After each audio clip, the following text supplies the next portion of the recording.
बीज नष्ट नहीं हो सकता। ये बीज तो थोड़ी देर के लिए नष्ट हो भी सकते, लेकिन ये नाम का बीज कभी नष्ट नहीं हो सकता। अगर मान लो नामदान लेकर किसी की उर्वरा मिट्टी नहीं है, यानी खेती करने लायक जमीन नहीं है, बीज पड़ गया, ऊसर है, बंजर है, पथरीली है, तब भी बीज रहता है, जम जाता है। ऐसे मान लो किसी का हृदय, किसी का घट यानी अंतःकरण अभी भजन करने लायक नहीं है, नाम तो मिल गया, लेकिन इसका मतलब नहीं कि उसने भजन नहीं किया तो नाम का बीज नष्ट हो जाएगा। यही नामदान उसको अगला मनुष्य जन्म का अधिकारी बना देगा। ये नामदान संतों का नामदान दिया हुआ, इस जन्म में कभी माला पूजा नहीं किया, नामदान तो जवानी में मिल गया, माला पूजा कभी नहीं किया, तभी मानो जन्म मिलेगा। इतनी बड़ी गारंटी ये संत मत में मिलती है। उस जन्म में मान लो वो गुरु न भी रहें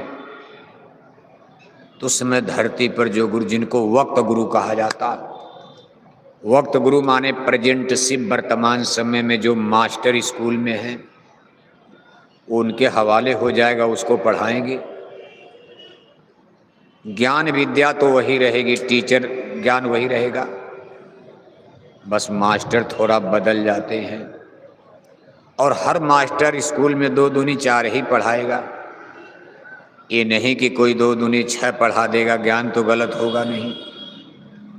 मास्टर रिटायर होते हैं, मास्टर मर जाते हैं, सरकार दूसरा मास्टर लाती।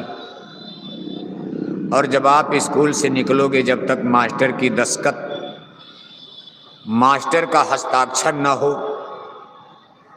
आप कितनों ज्ञानी विज्ञानी बन जाओ, आपकी मार्कशीट, आपकी सर्टिफिकेट रजिस्टर्ड नहीं हो सकती। जो मास्टर चले गए उनकी दस्तखत मंजूर नहीं है, जिन्होंने आपका नाम लिखा था वो दस्तखत करने तो आएंगे नहीं, जो वक्त का मास्टर होगा। जब आपने स्कूल में भर्ती लिया तब दूसरे मास्टर थे, आज आप स्कूल से निकलने जा रहे हो, दूसरे मास्टर हैं, लेकिन आपके सर्टिफिकेट मार्कशीट पर आपके ज्ञान की समीक्षा, जो वर्तमान का मास्टर होगा उसी की हस्ताक्षर दस्तखत मानी जाएगी। जबकि उसने आपको पढ़ाया नहीं, वो आपका मास्टर, लेकिन दस्तखत उसी की होगी। इसीलिए कहते हैं कि वक्त गुरु को खोज तेरे भले की कहूँ। ये संत मत नहीं, सृष्टि का नियम कानून, कॉन्स्टिट्यूशन ऑफ गॉड है। कभी कभी हम आप इसमें धोखा खा जाते हैं कि नहीं नहीं, ये क्या हमारी गुरुवाई करेंगे, हमको क्या ज्ञान देंगे, ये तो हमारे सामने थे, हमारे गुरु भाई हैं, हमसे उम्र में छोटे हैं, ये है तमाम बात।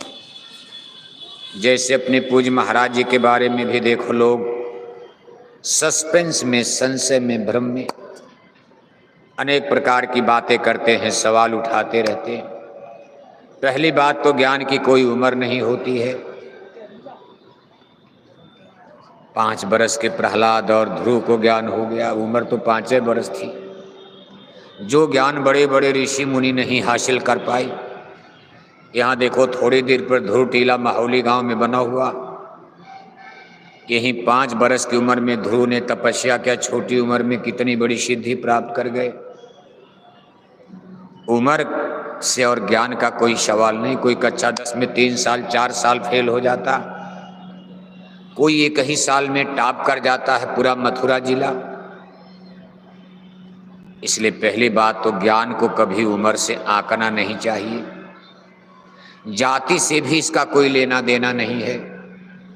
कहा जात ने पूछो गुरु की, पूछ ले तो ज्ञान, मोल करो तलवार की, पड़ी रहन दो म्यान।